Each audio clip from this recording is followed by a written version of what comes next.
Good morning and welcome to Atlantic Blowout. Atlantic Blowout is a syndicated live program of the network featuring chit-chatting and conversation on special interest topics, news, events and stories through correspondence reports, experts' opinions and state. And today we'll be looking at Kano State government empowers 340 youths with seedlings, rams orders. And the FCT, nine women from baby factory. And on tariff hike, Edun backs telecoms supports 50% increase. On occasion, federal government adds 15 trade subjects to basic curriculum. And in healthcare, only 6,000 medical consultants left in Nigeria, MDCA. United States, manufacture your products here. You can connect with us on all our ATN socials, on Facebook and YouTube, Atlantic Television Network, Instagram and TikTok, Atlantic TV Network 1, on Twitter, Atlantic TV Net, or you can watch us live on our website at www.atlanticnetwork.com. To the topics. Do stay tuned.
From the lands across the ocean to the land beyond the mountains, through the Sahara, we bring all the sport news, live analysis, expert discussions on trending stories in politics. But the fact today, only on ATN.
Welcome back and thank you for staying with us. Joining me this morning to analyze our top stories is Mr. Chidi Okoro Esquire. He's a social political commentator and a public affairs analyst. Good morning, sir. It's my pleasure being here today. Thank you for coming. Thank you for coming, sir. And on to our first story for the day. In Kano State, Governor Abba Yusuf has distributed bulls, rams, seedlings and modern gardening tools to 340 youths who recently graduated from the Livestock and Horticulture Institute. This was disclosed in a statement by the governor spokesman Sanusi Tofa on Thursday. The governor announced that each graduate would receive either 2 bulls or 2 rams, along with 3 months worth of animal feed. According to the statement, Yusuf emphasized that the program is a demonstration of his administration's commitments to youth empowerment and food security, which are critical to ensuring the prosperity of Kano State. The first batch of 340 graduates completed their training at the Livestock and Horticulture Institute located in Baguda, Bebeji local government area, following the institute's reopening by the current administration. The governor further disclosed that another set of 340 youths had been enrolled for the second batch. Recently, the Kano State governor has demonstrated by insecurity in the north, because whether we like it or not, the north is the food base of this country. So the insecurity, herders and farmers clashes, Boko Haram and the other militants, their activities have drastically reduced farming activities in the north, and it is telling on the entire country. So with this kind of encouragement, I think it's a laudable project. Yeah, from the governor. I give him a thumbs up for that. I really want let other governors in the north emulate him. Yes. All right. Thank you so much for your opinion on that. So I also ask, you said mechanized farming. Do you mind throwing more light on that? Not just farming, mechanized farming. Yeah, mechanized farming, industrial farming. Industrial farming it can be allowed or introduced into using of machines. Yes, tractors, machines, and every mechanized farming implement, and not just subsistence farming where you use your hoe and machete. That one can only sustain you and your family. But in mechanized farming, you are going industrial, whereby you can export your products in a larger quantity. So that's what I'm encouraging. Okay, sir. Yes. Thank you so much for your opinion. On our next story, the National Agency for the Prohibition of Trafficking in Persons said its operatives have rescued 9 pregnant women from a baby factory in Abuja. This is contained in a statement by the press officer, NAPTIP, judgment of convicting and sentencing one Bishop Kenneth Duke. The DG said the judgment will serve as a deterrent to others, while warning that the agency will not spare anyone who violates any of its law. NAPTIP rescuing 9 women from baby factories. There has been an increase in trafficking currently. What before I ask what measures, let me just ask, what measures do you think could be implemented to forestall or to curtail the rise of trafficking? Well, the measures is train the officials. Okay. Train the officials, yes, into understanding what you call these motherless babies. They should look into these motherless babies. Yes. If the baby factory, those people are properly prosecuted, business, and it could lead into getting into other agents who are into these. Yes. So if you just tackle one particular baby factory without trying to investigate who are their collaborators, Okay. you will not get to it. So when you get at one person, you try to investigate and get to their collaborators, the people that buy. When you get the people that buy, where are the neighbors? What of our church members? You know, it's not just the agency alone. Education starts from the home. Okay. You find out that some of these things are no longer, it's not a priority. In those days, teach children, on morals, educate them. But these days, it's no longer, I don't think they have such. I've not had my kids talk about moral instruction again. Yes. So, these are things that ought to be brought back. Now, why do I say so? You find out that most times the parents don't have time with their children. Okay. Early in the morning, the children goes to school by 7:30. They have left for school, or 7 o'clock they've left for school. You, the parent, you leave. The mother will leave. The father will leave, only to come back. What you put out there for them to watch, what you hear, and what you see has a way of, reshaping your mind. Yeah.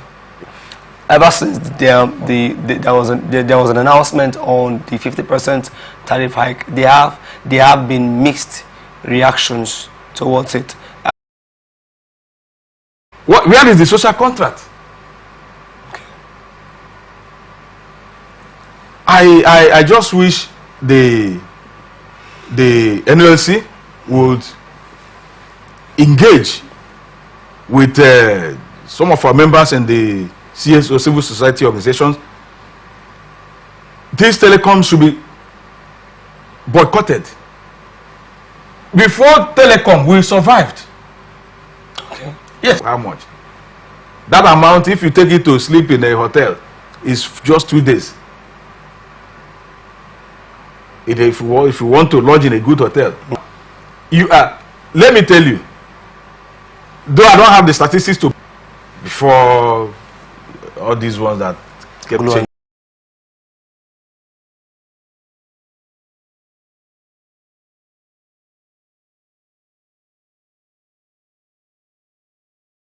Okay. It should graduate. Okay. Maybe from 5%. Okay. In 2016, I remember when this thing came up, the Senate then stopped it. They didn't even allow it to happen. Okay. And nothing happened. And they were sustained. So if it happened then, what is different now? Was Nigeria in Ethiopian economy then? Okay. It was still the same. I have never seen where they say there is no inflation in Nigeria. I grew up, I started hearing that word, inflation, in Nigeria. So that inflation was still then. It was even higher. Now they say it's 15%. And I don't know, I don't believe these their statistics. Okay. I don't believe it. I don't know how they arrive at those things, but as far as I am concerned, those statistics are incorrect. Now, what if this tariff hike could improve the quality of services these telecommunications give out? They should. That is even the issue. there is no underlying factor that assures us that their services is going to improve. Yesterday, I couldn't make calls. I keep calling somebody. I'll be hearing the person will not be hearing me. Interesting. And instead of them to address these issues, they receiving the services. They should pay us. They should compensate us. It could be a gradual process. This one will now be a gradual process, but there will be a sharp increase in the tariff. Then compensating the customers who have been loyal to you since 2011. As a socio-political analyst, what would you? The Nigerian society, the Nigerian citizens, come to a compromise of how much they need to. Okay, so you're soliciting for a dialogue before an increase is. There should be a dialogue, not with the people who use his onions. Our leaders don't even have any. What they do is the people they go and copy and paste. Okay. What have they sat down to think out on themselves? If they don't have these speech writers, who do you think writes for Trump? I don't think. Trump, the man talks from what he knows. He's a businessman. Your own leaders, what businesses are they traced to? What are their businesses that you know? You know, we should. It's high time we begin to look inwards into who we call our leaders, the people who present to be our leaders, the people who present for political positions and offices. What are their businesses? Where have they worked? What has been their input in the society before you come out to be before you come out to say you want to contest? Baby steps. At 60-something years. How old is Nigeria? 1960 till now. Is it 54 years or? Thank you, sir. I would love to move on to our next story. And the Nigerian government has introduced 15 new trade subjects into its basic education curriculum to equip students with critical skills for the job market. The updated curriculum is designed to bridge the gap between academic learning and practical hands-on expertise. According to the National Orientation Agency, the new curriculum will take effect in January 2025. National Orientation Agency announced this on its X page.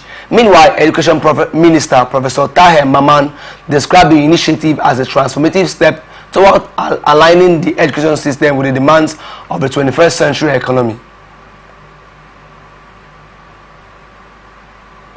This reform is a bold move to prepare our students for local and global opportunities by providing them with practical skills, he said. The 15 trade subjects include plumbing, tiling and floor works, event management, garment making, digital literacy, solar installation and agriculture. Students will be encouraged to learn 1 or 2 trades alongside their core academic subjects, according to the Ministry of Education. The Permanent Secretary of the Ministry, Dr. Nasser Sani Guazo, praised the Nigerian Educational Research and Development Council for expediting the curriculum review process despite significant challenges. Do you think this is a laudable action from the federal government? We don't have problem in Nigeria, people fashioning out programs, but it is implementation that is the problem. That's where the challenge lies. Okay. Yes. By next year, you hear another one. But what is sustainability? You will see that this thing, you will not see it happen. You only read it as we are reading it and discussing it. You will not see it happen. I remember in those days,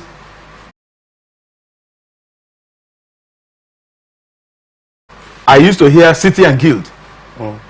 City and guild. You learn one trade. That was when technical schools were relevant. You come out, you are already trained in one trade or the other, and you are relevant. You don't need to go and start looking for. You either stand on your own or you are easily employed by all these companies because you are useful. But this is a graduate from a mechanical engineer from a university, whether state or federal university, does not know how to handle screwdriver. Mechanical engineer. So what are we talking about? It's a laudable project. It's a thoughtful project, but I would want to see it happen. I have you see, these days this dispensation, this century, is tech-driven. Okay. Yes. Teach these children, these kids, this. Allow them to get acquainted with these technologies from the primary school. Because why some of these crimes thrive is because the system is porous. Okay. The system is porous. I heard two Nigerians went to this bureau de change firm, stole money, over $14,000 something in Kuwait, and they stole it and made away with it, but they were caught because there's technology. Okay. The CCTV cameras are there. The police is functional. It didn't take time. There were two of them were caught. But it was here in Nigeria, my brother. Forget that. Nigeria MD Khan said only 6,000 consultants are left in the country. MD Khan President Professor Muhammad said this on Thursday during the association's National Executive Council NEC meeting in Ilorin. Muhammad explained that 6,000 consultants remain as of February 2024, lamenting that data showed that about 1,300 left Nigeria in the last 5 years. According to him, the number will continue to dwindle as the retirement age for medical consultants is 60 years. About 1,700 consultants are above 55 years of age. This means that in the next 5 years, they are going to leave the services for retirement, he said.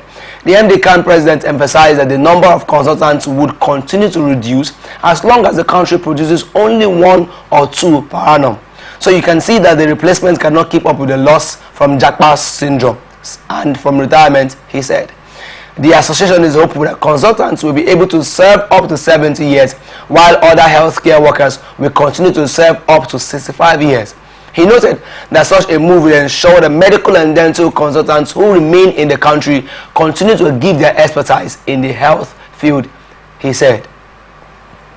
This is apparently brain drain, because we have only 6,000 medical consultants that are left in the country. What's your take on this, sir? They are even fortunate. What you say?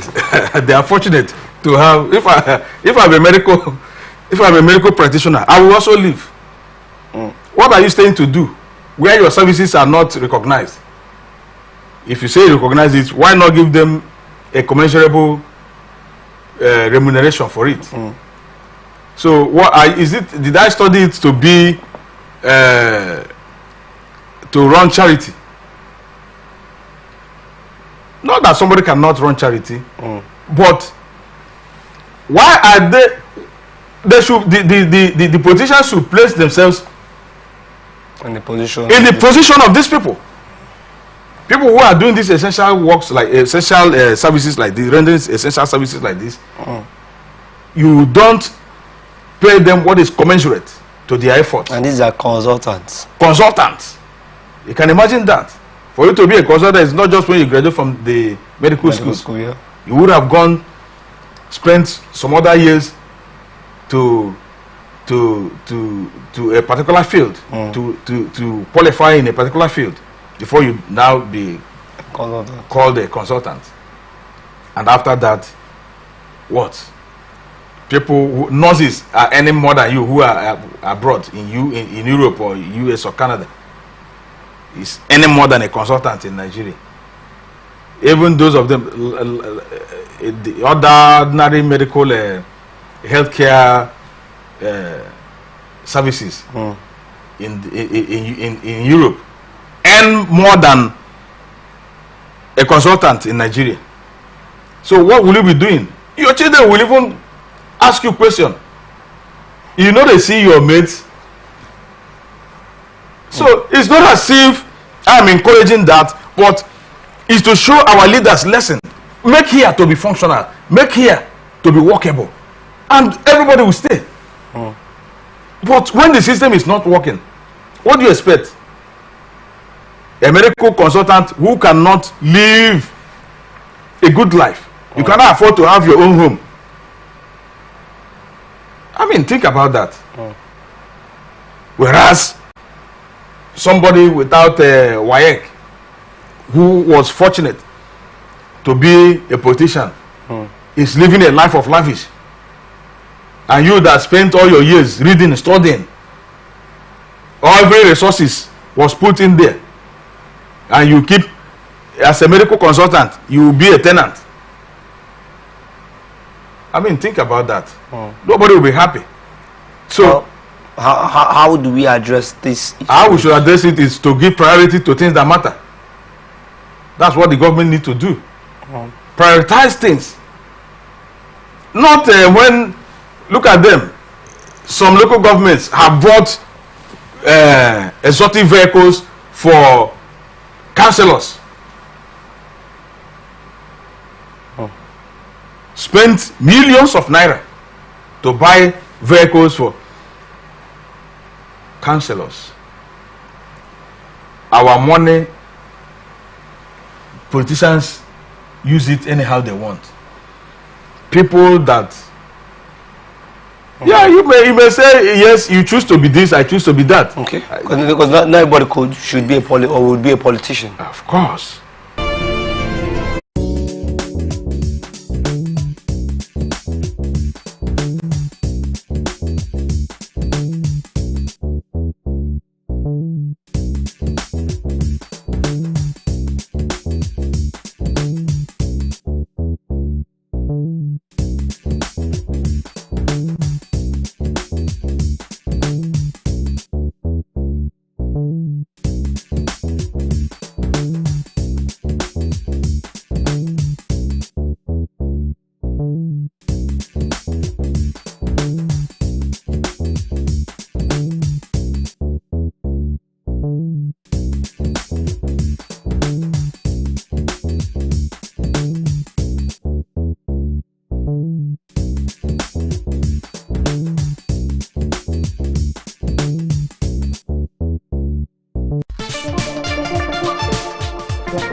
From the lines across the ocean to the land beyond the mountains, through the Sahara, we bring all the sport news, live analysis, expert discussions on trending stories in politics, business, socio-economic, sports, and documentaries. So catch all the updates on the happenings around the globe. Stay focused on the fact today, only on ATN.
Welcome back and thank you for staying with us. Now on to our next story.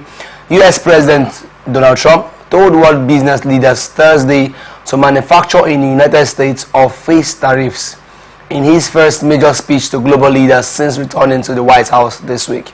Since his inauguration on Monday, Trump has said that Washington could impose steep tariffs on major trading partners Canada, Mexico and China as soon as February 1.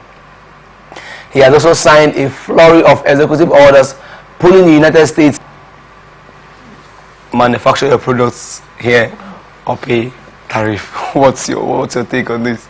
Yeah, that's I think I mentioned that before. It's a president that knows his onions. It's very simple. Manufacture it here in our country. You have the facilities. If you want to manufacture it outside and for us and to export it to US, we'll give you a high tariff to pay. I mean, know it also that it's not going to translate into high price of that product because price of goods and services are regulated in the economy. You won't just because okay, this is because I'm exporting it to your country. This is the no. That's not how it works or operates over there. Okay. The economy is regulated. You won't just come up with any price, even though it's a capitalist economy. Okay. But the government also looks into how prices. How the price tag you give to your products and services. So he has made it clear to them. Come now, have your. He is attracting investors. Okay. He is attracting investors. We are going to give you a soft tax policy that will encourage you. He said the best you can ever get elsewhere in the world. To their countries. They kept. You were here from the past administration to this present one, how they were moving from pharmaceutical industries, manufacturing industries. They keep giving one reason or the even to the multinationals. I think any group, this Ajib, Saipem and whatever that formed any group, I think they are, or that they don't have anything to offer. Just like I mentioned earlier, we should begin to look inwards. Okay. Okay. Listen, I know I've said it here in this place before. People may say, are we the ones that are doing? We are voting and yes. I know. I'm also talking to those people who impose these leaders to us. I'm also talking to them. nobody knows tomorrow. You may be there, you may not be there. It may affect your own children. Okay. When you are no longer there. If it doesn't affect, it may affect your grandchildren. The policy of today, are we running like them? Are you seeing any litigation? Did you even see where it was announced? They say we are waiting for INEC, American INEC, to come and declare election. It will take them 3